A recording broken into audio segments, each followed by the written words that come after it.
প্রশাসন যদি হচ্ছে আপনার ধর্ষণকারীকে মানে পোলোয়া কুরমার মিষ্টি খাওয়ায়, তাহলে যারা ধর্ষিতা হচ্ছে তারা যাবে কোথায় ভাই?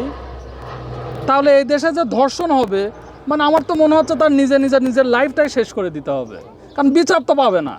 আপনার হচ্ছে আমিনা নামে যে বোনটা ধর্ষণ হয়েছে, তার বিষয়ে তার বাবার যে বক্তব্য, জেএসআই ইনভেস্টিগেশনে আছে, সে আসামিদের সাথে একটা সুসম্পর্কের মধ্যে আবদ্ধ আছে। যেরকম এই ভুক্তভোগী পরিবারে এসে আমরা যেটা জানতে পেলাম যে আপনার হচ্ছে জেএসআই ইনভেস্টিগেশনে আছে, এটা হচ্ছে আপনার সাভার ডিস্ট্রিক্টের আওতাভুক্ত সাভার মডেল থানা। এই থানাতেই এই ঘটনাটা ঘটেছে, আওতাভুক্ত থানাতে।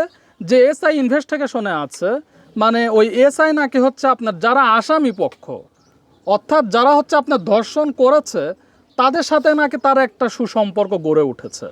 তো আপনারা মিডিয়ার ভাইদের মাধ্যমে আমি প্রশাসনের যারা ঊর্ধ্বতন কর্মকর্তা আছে তাদের কাছে এতটুকু আহ্বান জানাইতে চাই, এই দেশের আমি একটা ক্ষুদ্র নাগরিক হিসাবে, মানবাধিকার কর্মী হিসাবে, যে প্রশাসন যদি হচ্ছে আপনার ধর্ষণকারীকে মানে পোলোয়া কুরমার মিষ্টি খাওয়ায়, তাহলে যারা ধর্ষিতা হচ্ছে তারা যাবে কোথায় ভাই?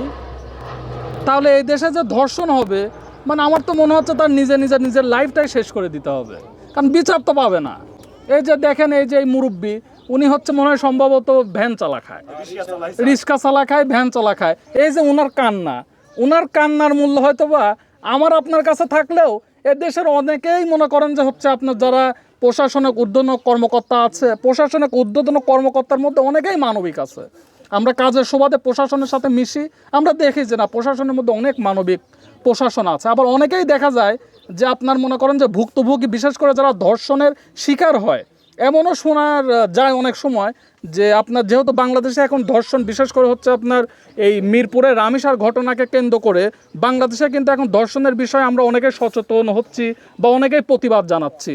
তারই ধারাবাহিকতায় এই ভুক্তভোগী পরিবার থানাতে গেলে নাকি ওইখান থেকে কেউ বলেছে যে আপনারা ধর্ষণের কথা বলেন না, বলেন যে মারামারি হয়েছে, এটা হয়েছে, ওটা হয়েছে। আচ্ছা ভাই, আপনারা এই বাংলাদেশের প্রতিটা মানুষের কাছে আমি একটা জিনিস জানতে চাই, আজকে যদি আমার মেয়ে ধর্ষণ হয়, আমি যদি বিচারের জন্য থানায় যাই, তাহলে থানাকে আমাকে এই পরামর্শ দিবে যে আপনি ধর্ষণের কথা না বলেন মারামারি লাগছে ভাই? তাহলে আমার মেয়ে ধর্ষণ হয়েছে মানে আমি আরো পাপ করে ফেলছি। এই মেন্টালিটি থেকে বের হয়ে আসতে হবে।